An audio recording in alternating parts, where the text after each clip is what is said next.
এই লোক দীর্ঘদিন ধরে খুব অশান্তির ভিতরে আছে।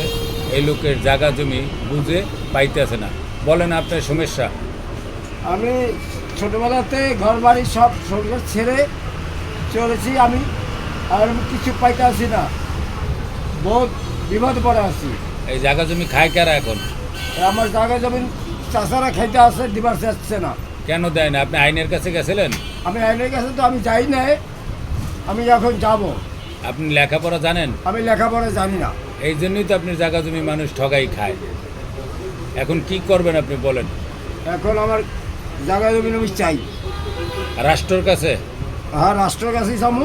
সরকার আপনাকে দিতে বাধ্য নাকি?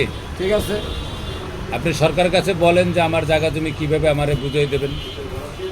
সরকারের কাছে বলুন আমার জায়গা হলো বাঙ্গেরচা থানা, এই পিরিজপুর এলাকায় আমার বাড়ি, ঘর জায়গা জমি ওখানে আমার পুরো অ্যাড্রেস বলেন।